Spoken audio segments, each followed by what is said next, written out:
So we've got it out of the package there. And this is a choice cut. You can't hardly get prime very easily, and it's ridiculously priced if you did. But you can see that refers, prime and choice refers to the marbling that's in the meat. And you can see there's some nice marbling in this. I believe this is the chuck end, as they call it. And then on our other side, a little bit less, but still some decent marbling in the meat. So a lot of times what you do, and I believe they've already done it on this one, I'm going to retie this because these aren't really that tight.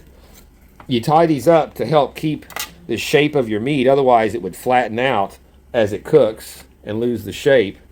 And but a lot of times what you do is you'll take your knife and you cut along. See, this is a 3-bone rib roast.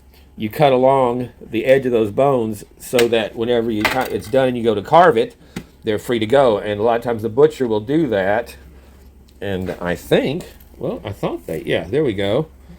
As you can see there, they didn't cut it all the way through though, which I'm not sure why they didn't do that when they started it to begin with, but we're going to finish it off because you just follow that edge right along there. And then when you're done, you put these back in place and tie it together.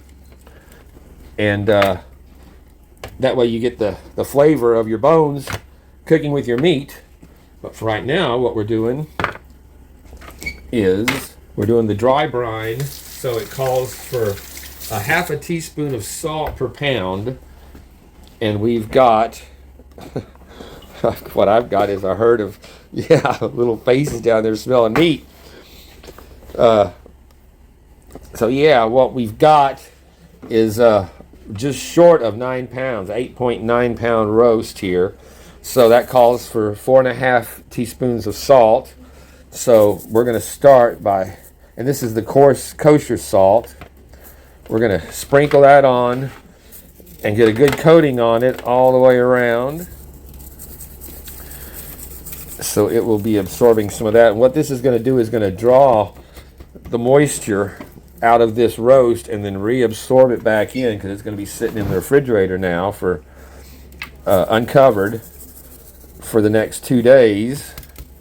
And then before I take it out to put it on the grill, because we're going to be grilling this, I am going to hit it with a little bit of my marinade that I use on my steaks, the Italian dressing. And then no more salt. You won't put any more salt on this through the cooking and cooking process, seasoning process. I'm going to go with a traditional basic seasoning on it, since I'm doing it on the grill. I don't plan on smoking it. My garlic powder. This is great value. I've compared great value with McCormick, and while this is like $1 and McCormick is $6. The McCormick might have had a little bit more aromatic quality to it, but you just add a little extra, and it's for the difference in price. The great value is a great value for garlic powder, and a good garlic powder, and it's tested as being one of the ones that does not carry heavy metals in it like so much of almost every high quality seasoning does. It's not a garlic powder, black pepper, or so there was one other one, but sage, rosemary, oregano, all those carry very high contents of metals in them now that's been discovered. So we're going to put this in the refrigerator now uncovered, and that way this pan will give a chance for the air to be able to circulate around under it, and that's going to really impart that flavor in there. We're good to go. Until the next step. I said that's going to be a hell of a thing to put on the grill. And our Christmas tree is still standing, and other than the tinsel getting rearranged regularly. All right, on to the roast. All right, here we are with our 9-pound rib roast. It has been dry brining in the refrigerator for the last 2 days. I did go through and shave off the dried sides there. We don't want to add any more salt to it. We just want to pat it down We're going to start seasoning it. Now, I've got an issue. I cut my string off. I forgot to pick up new string. So now it's Christmas Day and everything's closed. I'm going to have to call my buddy and see if he's got some twine so that I can, bound this back up. Because if you don't tie it up, it's going to want to relax and lose its shape. But actually what we're going to do with this, for our binder, I'm going to use my Italian dressing like I do when I'm marinating my steaks on the grill. Although we're not going to use much. But this is going to now sit out here for the next 3 hours. Get room temperature. And then we will put it on the grill. But yeah, so now we're going to finish off. Like I said, just going to put a light coat on it to give it something to bind that seasoning to. Garlic powder, pepper, onion powder, and some MSG. And yeah, we're putting this on pretty thick because this is a very large piece of meat. So I'm going to cover this up, put it in the, or I'm not even going to cover it. I'm going to leave it like that and set it in the oven because my oven's cold. And we'll be back when it's time to start cooking. Well, here's my two little guys out here. Hurricane. My little sweet boy looked like he messed up his nose. He didn't look like that this morning. You been fighting? You been fighting, sweet boy? And then there's my little Milk out here for my Christmas Day. As you can see, I did not find twine. My buddy actually brought me over some hemp, polished hemp number 20, and it said no, you should not use that on your roast. So I think that'll hold us together. As long as it's got the bone in it, it's going to keep most of the shape. It's whenever you've got it boneless that it really wants to lose it. So we're hovering right at around 300 on the grill. So there's a little pile on this. We're doing indirect heat, so we're just putting the whole pan on right here. Oh, all right, we're gonna have an issue with my grate closing. All right, we'll be back with that in a minute. All right, we just popped that right out. Now we'll be able to close our grill, and I'm just going to be monitoring now for the next 2 hours or so. We'll put the probe in it and see if we're hitting that 120, 125, and like I said, then we'll pull it. We'll heat up this, stoke up the grill, and get a good sear on it. And we got our Christmas, and a little shot there. Look at all those Reaper peppers, little mini Reapers on my Christmas. I bet there's not many of those in Louisiana right now coming out. And I got some beautiful habaneros and a bunch more loaded up on the plant this year. So they just keep putting out and putting out. We have moved into Christmas night. We are at about 2.5 hours on our roast. Look at that beauty. And that's not even, that's before the sear. That's looking real good. I've been spinning it around about every hour. 40 minutes or so. Our temperature, we want to go into the center there, so we're going to go deep in. Oh, hold on, get up here. So right there, we're at 113 in the center. 115 as we come out towards the edge. We're getting closer to that 120, but 123 on the outside.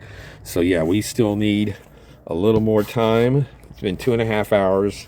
Like I said, this is a 9-pound roast.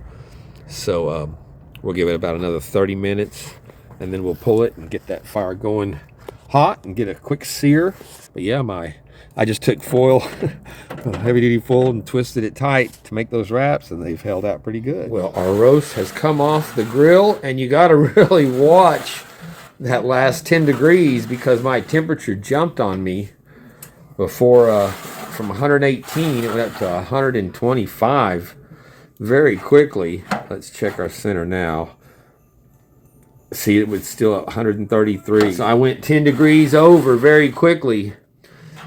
And I'm questioning if I even want to do the sear on this because it is it's already got such a good look to it. But I'm going to do it. We'll maybe do it for 5 minutes. Just flip it all around to give it one hit. Because, I mean, that's what it calls for. Let it sit now for about 20 minutes. And we don't want to wrap it in foil. Just want to kind of tint it to cover it. And my little guys are having a blast in their with their new Christmas toys. Yeah, my baby girl, yes. So yeah, they've been having a blast today. They had a Merry Christmas. Gizmo's got his bone. So everyone's happy all the way around. They'll probably get him a little bit of rib roast before it's done. Something out of the center where there's no seasonings. Well, all right, we've got our fire stoked up. I threw a little hardwood on there, and we are just doing the quick sear on this because we're already at temperature. So I'm just wanting to flip it around, get the edges, the top. Get a good sear on the top cap there. And we're going to call that good.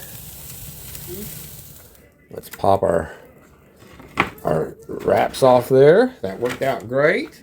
We can lift our bone out of here. Look at that. Slides right out. Oh, that's going to be some good. That's going to be some good gnawing. There's some slices going here. See how we did. The moment of truth. Of course, this is going to be the more well done end. And that's looking like a beautiful medium right there. Let's try the next layer in. And that's the thing about that bone. Now you can get these beautiful cuts without having to cut around your bone, is the philosophy behind it. One more in the center and see if we get a little more rare. It's got a nice bark on it too. I don't know if you can see that juice. And that is not blood. People see the red juice and they think it's, blood. It is not.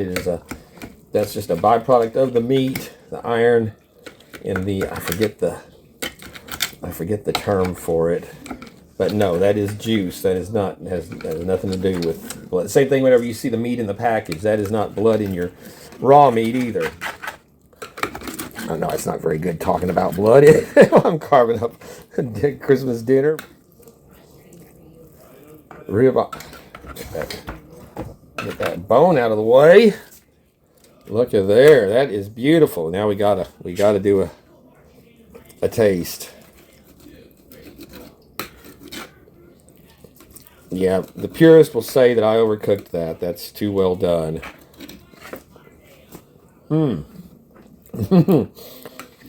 That's delicious. It's very tender, very juicy. Nice bark. It doesn't taste salty from the rub, but it does go all the way through with a good flavor. And yeah, Gizmo's going to have him a bone after I gnaw on that. And we've got our beautiful steaks ready to go. So I'm going to be slicing those up for some of my friends. Like I said, that is, it looks a little redder on the camera than it actually is in real life. It's highlighting it. So, but again, that's a beautiful turnout on our roast. So very Merry Christmas to you all, and thank you for joining me. I hope this gave you an idea. If you want to do a rib roast, just like I said, watch that temperature. Again, this is at 135 to get it to. You're still going to have that rare of a medium rare. Just so you know. Now I got a bunch of little critters that want their share.